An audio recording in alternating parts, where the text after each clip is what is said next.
L'innovation, ce n'est pas que de la R&D. À l'ère du numérique, l'innovation concerne aussi les business models pour répondre aux nouvelles exigences clients. Il existe donc un New Deal de l'innovation, un New Deal que va nous décrire Laurent Dequéhan, directeur associé chez Euresys, que je reçois aujourd'hui.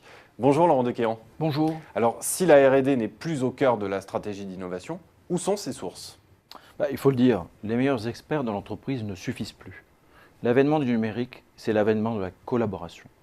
Et pas seulement avec ses pairs, puisque cela ne permet pas de sortir des logiques préétablies.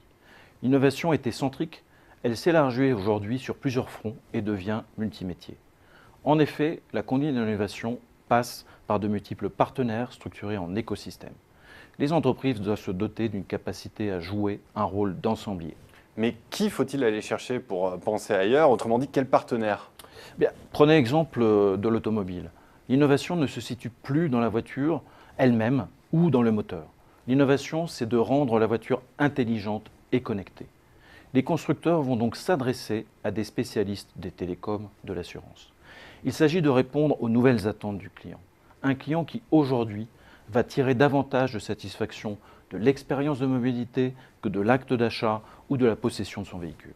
Oui, il s'agit donc d'intégrer un aspect service au produit. Oui, d'où cette nécessité de penser hors du champ d'action traditionnel.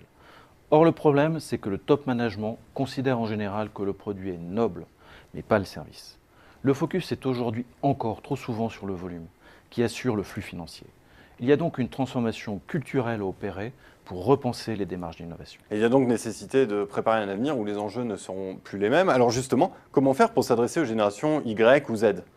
Il existe déjà des grandes entreprises où le top management sollicite des jeunes sur des sujets pour bien comprendre les attentes des nouvelles générations. Pour ne pas s'en couper, il faut être capable d'innover en réseau et de devenir un contributeur reconnu sur ces réseaux. C'est par exemple ce qu'ont très bien compris les leaders de la boisson gazeuse. Pour eux, l'innovation ne se situe plus uniquement dans le liquide ou le colorant, mais bien dans la personnalisation de la relation client, notamment sur le territoire des réseaux sociaux. Oui, c'est l'expérience client qui prime désormais. Oui, et pas seulement l'expérience client des plus jeunes. Il y a aussi la nécessité d'adapter les produits aux clients des marchés émergents. Les entreprises doivent en effet arrêter de penser l'innovation à l'occidental, c'est-à-dire l'innovation plus, avec toujours de nouvelles capacités techniques, et penser à l'innovation moins.